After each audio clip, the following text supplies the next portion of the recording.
Weekly Renewal is brought to you by Calvo Select Care. Half a day. I'm Clara Calvo, bringing you your weekly renewal.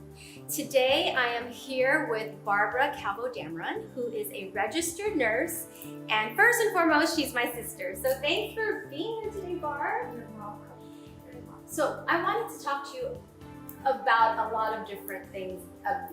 August is National Wellness Month, but specifically, I wanted to talk about your role as a registered nurse. Now as I just have a glimpse into the life of a caregiver and have such a deeper, richer appreciation and respect for those who actually have chosen that profession. Everything from like a registered nurse to those who, like here on Guam, we have the Home Services of the Pacific. But I wanted to talk to you a little bit about here on Guam, since you've been visiting the resources that we have here, but from your role as a nurse, give us a little, first of all, your background and your experience in that field. Okay, well, I've been a nurse for over 30 years, and my first taste of nursing was actually at a nursing home as a candy spreader, or more of a certified nurse, nursing assistant. And I worked directly with the elderly that were in homes and needed the full care. So I had a little taste there. And then into nursing in the hospital, a lot of the seniors and age that we work with, plus most recently, when I had home health care experience for about a few years of my nursing career, dealing with a lot of the homebound seniors, elderly, and those that needed a lot of support and couldn't get out of the home. Yeah.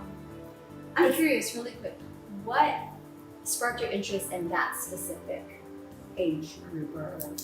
I've always felt an affinity for the elderly, the manamku, because they have so much experience of life, and speaking to them, they had so much wisdom and a part of their life where they were just so vibrant and productive in what they did for society. And then of course, with our Guam background and tradition, our respect for the manamku, I just had that connection with them. And that's where my heart has always been, is closer to those that are the seniors and those with wealth of wisdom. So that's where my connection is. But have you also done hospice care? Is there a difference? Yes, hospice is more for individuals that have had chronic conditions that are usually not reversible. You hear a lot about a hospice mainly with cancer care, but there's also for end of care for seniors that have unfortunately diagnoses that are not reversible, that we're just trying to keep them comfortable and give them good quality of life, because we all know that all our lives will end here on earth, and it's trying to give them a life of quality and dignity. So that's hospice care. And not all seniors are at that point, but as we see with high technology, with medicine, people are living a lot longer. It's not always quality of life, it could be quantity of life, but the quality of life may not always be as we would like it at the level. Yeah. So here on Guam, there's like I was saying earlier, there's Guam Tranquilidad, there's St. Dominic's, and we have the home care of the Home Services of the Pacific. But for those who are caregivers, first, can you give us tips on how to care for those, to our loved ones?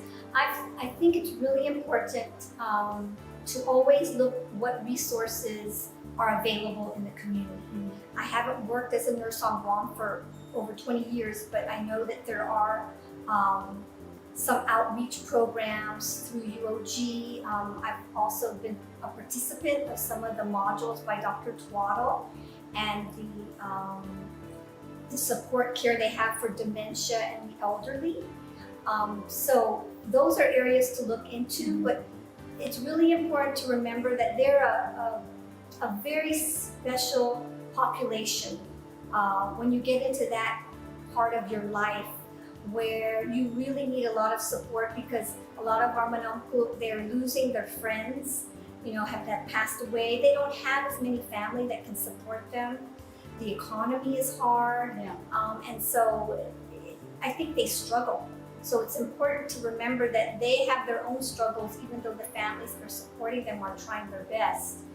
But always look to the resources.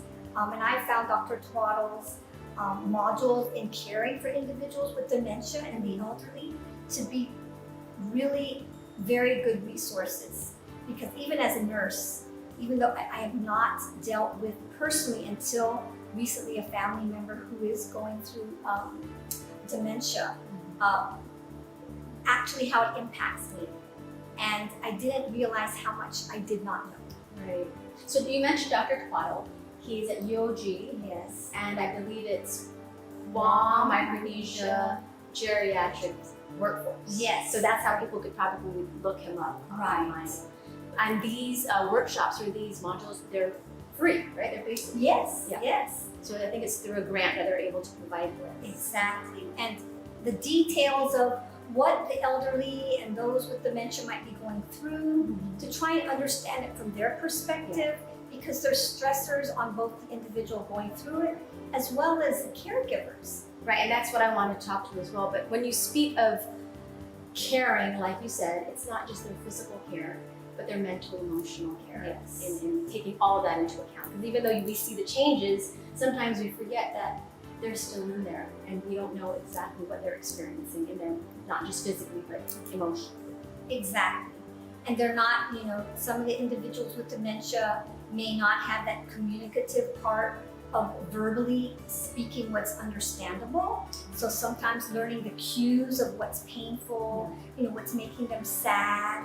A lot of the Manamco and Guam or from the Micronesian islands revert back to their mother language, speaking more Chamorro than English. So making sure you understand. It's so important to help them with that more emotional and spiritual support as much as it is the physical. Yeah, absolutely. And another one I remember seeing a few YouTubes on is TP Snow. I think that's it. TP. Yes. Yeah, so yes. she also provides a lot of invaluable information. And a lot of it is caring for those, your loved ones, but I also want to talk to you about caring for ourselves as caregivers. Thank you for joining me. I will see you next time on your weekly renewal for part 2 with Barbara Calvo-Damron. Weekly Renewal is brought to you by Calvo Select Care.